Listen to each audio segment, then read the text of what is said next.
আসসালামু আলাইকুম শিক্ষার্থীরা, আশা করি সকলেই ভালো আছো। আজকে আমি তোমাদেরকে তৃতীয় শ্রেণীর ইসলাম শিক্ষা বইয়ের অধ্যায় 1-এর অনুশীলনীর 6 নংয়ের প্রশ্নের উত্তরগুলো সমাধান করে দেখাবো। গত পর্বেই তোমরা দেখেছো যে আমি অধ্যায় 1-এর অনুশীলনীর 5 নংয়ের সংক্ষিপ্ত প্রশ্নগুলো করেছি। আজকে আমরা 6 নংয়ের বর্ণনামূলক প্রশ্নের উত্তরগুলো তোমাদেরকে আমি সমাধান করে দেখাবো। তাহলে চলো শিক্ষার্থীরা, দেরি না করে আমরা পড়া শুরু করি।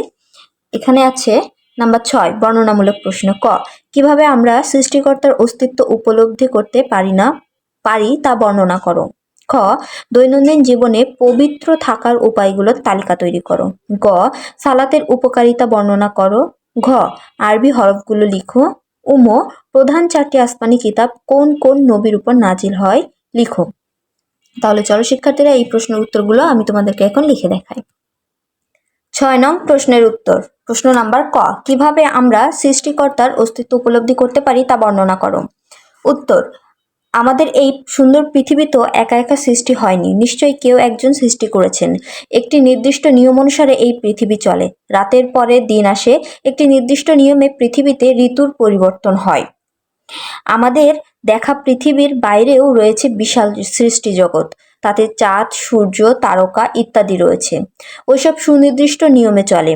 আমরা সৃষ্টি জগতের এসব শৃঙ্খলা দেখে মহান আল্লাহর অস্তিত্ব সম্পর্কে জানতে পারি। তিনিই আমাদের পৃথিবী ও অন্যান্য জগতের সৃষ্টিকর্তা। তিনি মহাজগৎকে সৃষ্টি করে এর পরিচালনার ব্যবস্থাও করেছেন। তার নির্দেশে নির্ধারিত নিয়মে সৃষ্টি জগৎ চলে, অর্থাৎ আমরা আমাদের চারপাশে তাকালেই মহান আল্লাহর অস্তিত্ব উপলব্ধি করতে পারি। আমি আবার পড়ে শোনাচ্ছি। প্রশ্ন নাম্বার ক, কিভাবে আমরা সৃষ্টিকর্তার অস্তিত্ব উপলব্ধি করতে পারি তা বর্ণনা করো। উত্তর, আমাদের এই সুন্দর পৃথিবী তো একা একা সৃষ্টি হয়নি, নিশ্চয়ই কেউ একজন সৃষ্টি করেছেন। একটি নির্দিষ্ট নিয়ম অনুসারে এই পৃথিবী চলে।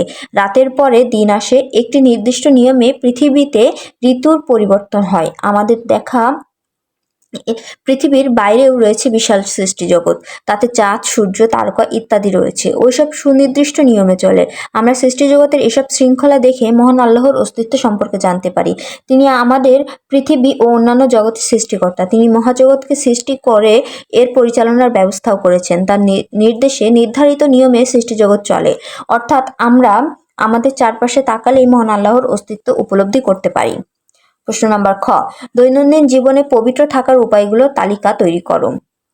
উত্তর, পবিত্রতা ঈমানের অঙ্গ। যারা পবিত্র থাকে মহান আল্লাহ তাদের প্রশংসা করেছেন, অর্থাৎ পবিত্র ও পরিষ্কার পরিচ্ছন্ন থাকলে মহান আল্লাহ প্রশংসা পাওয়া যায়, মন ভালো থাকে, এমনকি বিভিন্ন অসুখ বিসুখ থেকে মুক্ত থাকা যায়। নিচে আমাদের দৈনন্দিন জীবনে পবিত্র থাকার উপায়গুলো একটি তালিকা তৈরি করা হলো।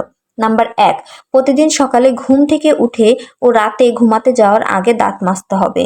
নাম্বার 2, নিয়মিত হাত পায়ের নখ কাটতে হবে। নাম্বার 3, দৈনন্দিন জীবনে পবিত্র থাকার জন্য নিয়মিত গোসল করতে হবে। গোসল করার সময় গোসলের প্রধান 3টি কাজ যথা কুলি করা, নাকে পানি দেওয়া ও সারা শরীর ধৌত করতে হবে।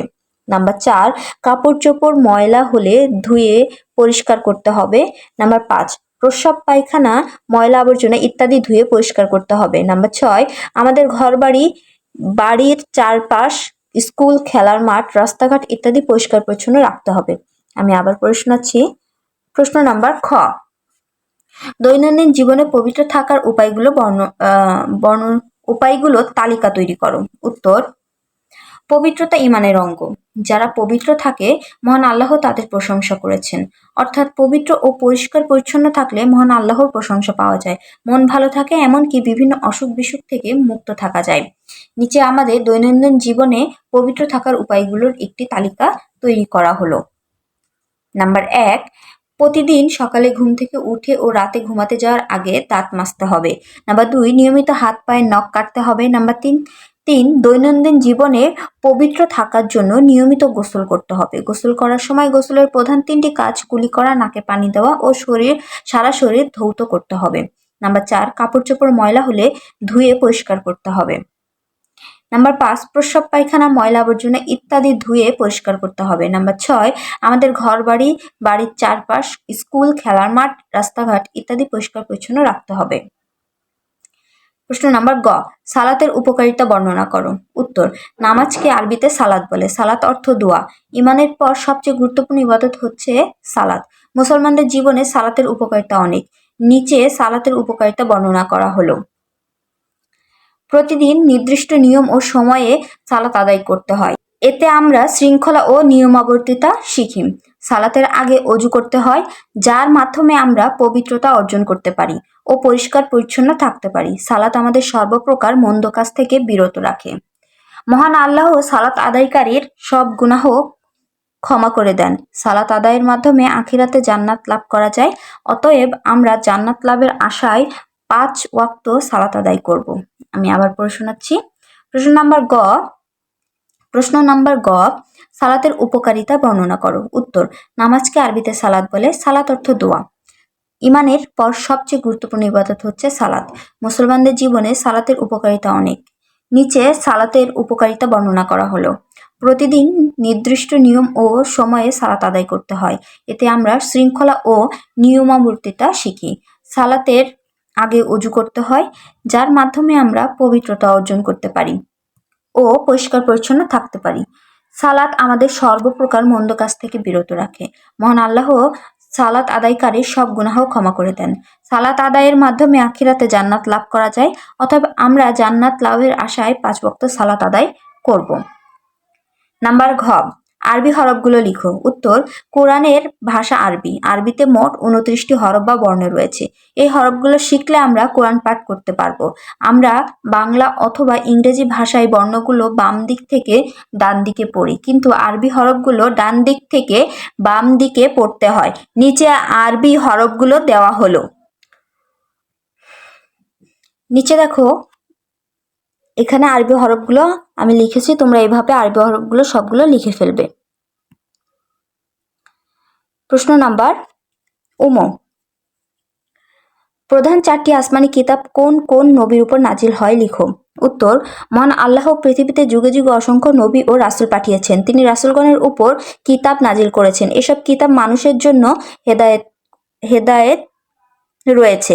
কিতাব অর্থ বই বা পুস্তক। আসমানি কিতাব মোট 104টি। এর মধ্যে 4টি হলো প্রধান আসমানি কিতাব হলো 1 তাওরাত, 2 জাবুর, 3 ইনজিল ও 4 আল কোরআন। এসব কিতাব যে সকল নবীর উপর নাজিল হয়েছে তারা হলেন: 1 হযরত মুসা আলাইহিসসালাম, তার উপর তাওরাত নাজিল হয়। 2 হযরত দাউদ আলাইহিসসালাম, তার উপর জাবুর নাজিল হয়। নাম্বার 3 হযরত ঈসা আলাইহিসসালাম, তার উপর ইনজিল নাজিল হয়। নাম্বার 4 হযরত মুহাম্মদ সাল্লাল্লাহু আলাইহি সাল্লাম, তার উপর আল কোরআন নাজিল হয়। এখানে শেষ হয়ে গেল অধ্যায় 1-এর বর্ণনামূলক প্রশ্নগুলো। আজকে এই পর্যন্ত। শিক্ষার্থীরা, তোমরা সকলে প্রশ্নের উত্তরগুলো ভালো করে পড়বে এবং অবশ্যই না দেখে লিখবে। পূর্বের ক্লাস দেখার জন্য আমার চ্যানেলের প্লেলিস্ট চেক করে নিবে, আর পরবর্তী ক্লাস পাওয়ার জন্য অবশ্যই চ্যানেলটা সাবস্ক্রাইব করে রাখবে। আর এই ভিডিওটা যদি তোমাদের ভালো লাগে, উপকার হয়, তাহলে অবশ্যই ভিডিওটাতে একটি লাইক, কমেন্ট এবং শেয়ার করবে। সকলেই ভালো থাকবে।